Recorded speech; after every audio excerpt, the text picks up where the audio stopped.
Yes, I'm very lucky. I curate the Southern China collection in this 173-year-old garden we have over here, and it's one of 23 collections.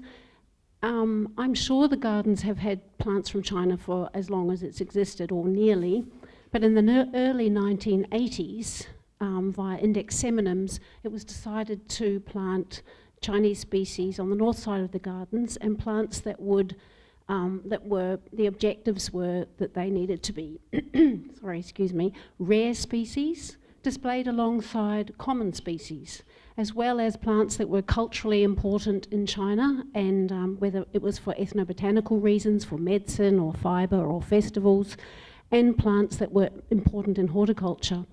And interestingly, when I look back at the brief, it was plants that were suited to Melbourne's climate at that time. Just have a drink, sorry. Then in the 1990s, we were lucky to join 4 plant collecting expeditions to southwest China, and I was lucky to go to Yunnan and Sichuan and bring back lots of plant material and herbarium vouchers, and to develop a relationship with the Kunming Botanical Gardens, and that relationship continues now, which has been very valuable. We've had staff exchange. We planted all that material around the year 2000, and we're able to interpret some of the amazing stories, because China has 1/8 of the world's plants, that's 12%, and many of them are rare and threatened now, unfortunately. But we were able to tell some of the happy stories and the fun stories as well, and that brought great collaboration with artists, with the National Gallery of Victoria, with people studying Chinese medicine, all sorts of school groups. Lots of people have used the collection. But the 1980s and 90s are very different from the situation now. So I'm really excited to have some of these tools and to be talking today with you about what we can do in the future. Thanks, Terry. I might ask you, Jo. So you curate a very different collection. Can you give us some background to that? Hi, I'm Jo Brennan, and I curate the California collection. Unlike Terry, who's been here 31 years, I've been here just over 2, so I'm still learning the plants that I have in my collection.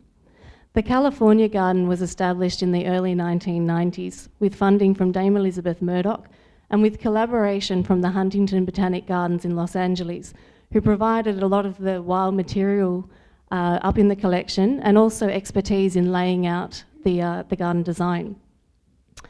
At the time, water-wise gardening was in focus, and California was considered to have a large number of drought-tolerant species which were underutilised. The collection was also designed to showcase rare and threatened species from California. California has the largest number of species of any state within the United States, and over 1/3 of them are endemic species. The California Floristic Province runs the length of California and down into Baja California, which is in Mexico, and a lot of our species also hail from there. This region is considered a biodiversity hotspot due to the large number of unique species, but also the high level of habitat loss. So that given that Melbourne and California share similar latitudes, the California collection was considered a prime spot for an ex situ collection of rare and threatened species. I was very lucky in my first year here to receive funding to go to the California Native Plant Society conference in Los Angeles, but also to work alongside horticulturists for a week in the Rancho Santa Ana Botanic Gardens in Claremont. This was a fantastic opportunity to meet experts in the field, including botanists, nurserymen, seed bank curators and fellow horticulturalists. It was also amazing to see these plants under cultivation, but also in the wild, because there's simply no better way to learn about plants than to see them in their native habitats. You've both got a really broad range of knowledge, technical expertise, and bringing that back to your collections, and in particular the landscape succession strategy, which we've all been hearing about. Can you tell us how you've begun to incorporate this thinking into your collections? Thanks, Claire. Yes, there are quite a few ways we're trying to do this. One of them, I'm going to talk about 3 ways that I'm proceeding with. One of them is sharing. Sharing wild collected climate vulnerable taxa with other gardens that have a climate that's more suitable to those taxa is a great way not to lose those plants. Well, it's a good step not to lose those plants. So it's an investment, an insurance policy. So since 2013, we've been sharing plants with the Dandenong Ranges Botanic Gardens. We've shared about 150 plant species with them. That garden is 35 kilometres east of Melbourne and it's cooler. It's a cooler climate. It's on average between 2 to 5 degrees cooler than Melbourne, and it has double the rainfall. So it's been a great place for these beautiful plants to go. It's been fantastic to work with the staff from that garden. Dan McLeod is here today. Thank you, Dan, and Tex and Walter. Their garden is cooler and has fewer extremes, but they have other problems such as fewer staff, so that's a challenge for them, and grazing animals. So you can win in some ways and lose in others. The next thing I want to mention that I'm doing is the voucher project. Vouchers, as most of you know, are pressed, dried specimens that are held by institutions like our National Herbarium here in the State Botanical Collection. It was realised that there was a gap in the representation of the biodiversity within our living collections, and so we started a pilot program to press plant specimens that were originally wild collected from the Southern Chinese plant collection. And that meant that I was working with the science staff, which was fantastic for me, a great learning opportunity. And I made a few mistakes, but I'm hopefully getting there. And it's really given me a greater sort of perspective of, a deeper perspective of the collection I look after. And it's enabled there to be more specimens, more plants within the dried State Botanical Collection. And it's meant that there is now a permanent and physical record of all of the of the plants that have been pressed. So it also means that a researcher wanting to look at plant material, even if the original plant has perished, they can find that plant in our State Botanical Collection. So that's an ongoing project. And the third thing I want to mention is broadening the scope of the Southern Chinese collection. And it's been fantastic to work with Peter Symes, who has made this map for us, which shows South and Central China. And you can see a few of the provinces of Yunnan, Sichuan, Guangxi. But the areas that are dark green, they are areas that Peter has worked out have a mean annual temperature of between 17 and 21 degrees. So our current mean annual temperature is 16.5, and our future climate may be 19.5 plus. So these areas are the possible areas for new collections in the future, with permission, of course, from the Chinese government. It's really useful to be able to target particular provinces, particular provenance, as we've been hearing. So, of course, we would need to strengthen our relationship with Botanic Gardens that are in these areas. We already have a great relationship with Kunming. We've started to have a recent relationship with the Nanshan Botanical Gardens through the Climate Change Alliance. So that's a great possibility to be working with those. Terry, you're doing an amazing amount of ensuring of your collection and making sure that it lives on. Joe, I'll hand over to you now, and if you can give us some information as to how the California collection is being impacted by the landscape succession strategy. Okay, well, firstly, I've taken a slightly different track to Terry. I've been steadily working with our plant records officer and botanists to update the maps in the California garden and to work out the IDs of some of the species up there which are either uncertain or unknown. Of the species in the collection, less than half have been formally verified by a botanist, and up to 20 species haven't actually been identified beyond genus level. So that raises the obvious issue of how do you manage for species if you don't actually know what they are?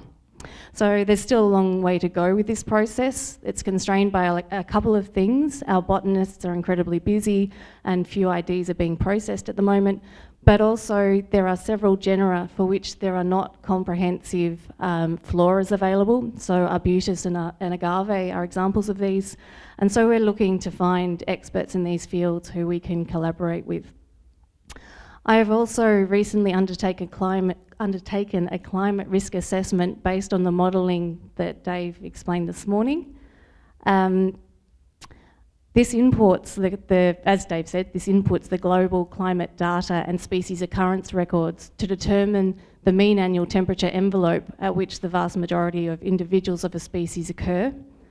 And species are given a colour-coded a colour-coded risk assessment based on our current mean annual temperature, which is the third column from the right, our projected mean annual temperature in 2050, and then what we're heading for on the right column, the scenario in 2070, or maybe even earlier, as Dave suggested.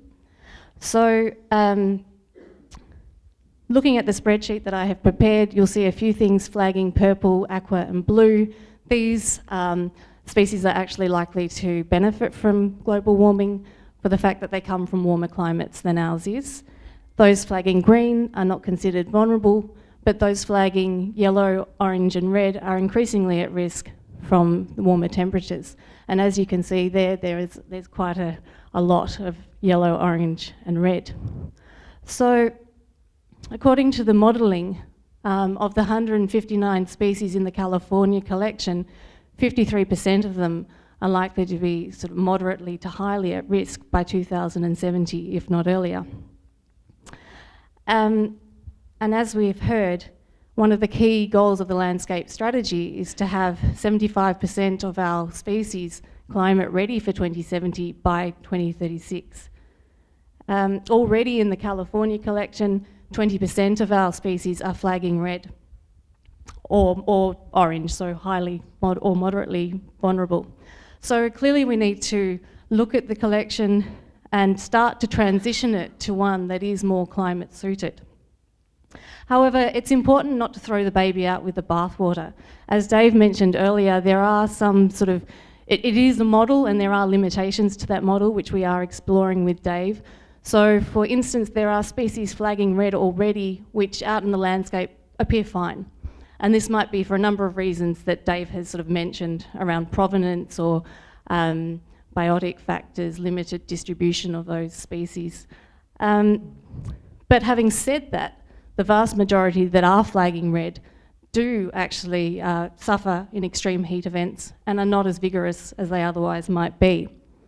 So, taking a cautious approach, we need to start looking at each species individually and determine their value to the collection, and then decide whether we continue to grow those species or whether we seek out something that is a bit more climate suited.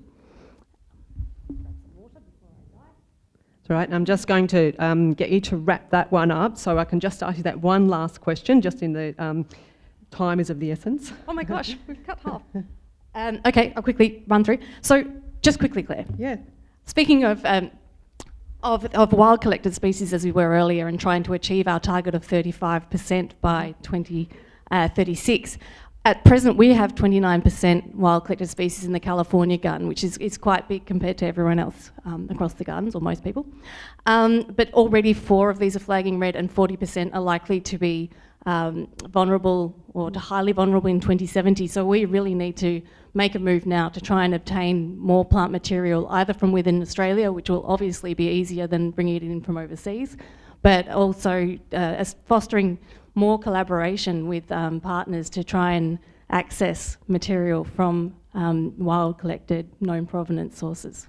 Brilliant, thank you. So Terry and Joe, just to quickly wrap up, for anyone looking to begin to transitioning their collections and gardens, can you suggest a few ideas to get started? We've literally got about 2 minutes. Okay, the first thing I think is the most important thing to do is to stay active, positive members of this group, BGANZ, and to join the Climate Change Alliance. So many fantastic tools and amazing people, because if the plant collections are the very essence of a botanic gardens, or the trees and the shrubs in the parks that you look after if you are from a municipality, then surely it's the people who are looking after those incredibly valuable assets that are going to take them into the future. So if you have staff that are broad thinking, lateral thinking, experts in their subject and enthusiastic, then that's going to be fantastic for our future children who are demanding we do something. Thank you. I'm just going to reiterate what Peter Symes said earlier, and that is to look at the projected climatic conditions that you're likely to face, taking into consideration likely increased evapotranspiration and reduced rainfall. Links to climate projections are available through the Climate Change Alliance toolkit. Secure your water if you can, and if you can't, start to transition your species to more drought-tolerant ones. Review your collection and identify your most valuable and long-lived species and start with those. If they're particularly valuable or vulnerable, consider moving them to cooler climate gardens, and then replace suffering and senescing trees or cycads, palms, longleaf shrubs with species that are better suited. Monitor continually for weediness, pests and diseases, as climate change is likely to alter the interactions of plant pests and invasiveness, and dispose of material thoughtfully if you can't manage those risks adequately. And then take the community along with you. Share information about what you are doing so that then they can take home ideas and start to look at things in their gardens that they can do to make their gardens more climate ready. Perfect, thank you. That's collaborate, collaborate and collaborate. Thank you.